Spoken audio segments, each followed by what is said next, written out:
Microlecture 35: The Holocaust. The Holocaust was the Nazi state program by which all European Jews were to be exterminated. After the invasion of Poland and Warsaw's fall in 1939, the Nazis forced Polish Jews into urban ghettos, while German Jews were sent to occupy Poland. After Germany attacked Russia in June of 1941, the forced expulsion of German Jews ended up being extermination.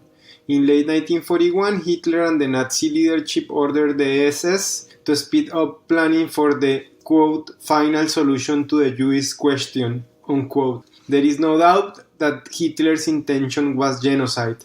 The Holocaust is one of the best documented events in history. Throughout the Nazi Empire, Jews were systematically arrested, packed like cattle onto freighted trains, and dispatched to extermination camps. Once the Jews arrived at their destinations, small numbers of people were sent to nearby slave labor camps to starve and systematically work to death. Most victims, however, were taken by the Nazis to gas chambers. By 1945, the Nazis had murdered about 6 million Jews. Many people were responsible for this horrible crime against humanity. Hitler and the Nazi leadership were the foremost perpetrators, but the German people also participated or were indifferent to the Jews' fate.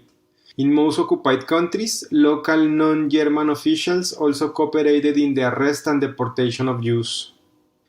Most Jews deported to concentration camps like Auschwitz in Poland were murdered as soon as they arrived, but the Nazis made some prisoners into slave laborers, and a few of these survived. The survivors were later eyewitnesses who were able to tell the world about the horrors that they have experienced.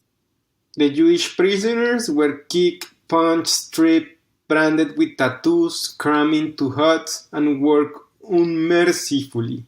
There was not much solidarity between prisoners fighting for survival, and there was an enormous status difference between them. The most privileged prisoners beat and demoralized the newcomers. Food rations and working conditions were so horrific that ordinary Jewish prisoners perished in 2 to 3 months. The usual road to salvation in the camps was some collaboration with German power. Savage German criminals were released from prison to become brutal camp guards. Non-Jewish political prisoners competed for jobs, entitling them to better conditions. A small number of Jewish men plotted and struggled for the power of life and death over other Jewish prisoners. The Holocaust is a defining moment in human history. It is essential to understand this genocide in all its complexities so that never again will humankind tolerate such atrocities. This is all I have for you today. Thank you, and I'll see you next time.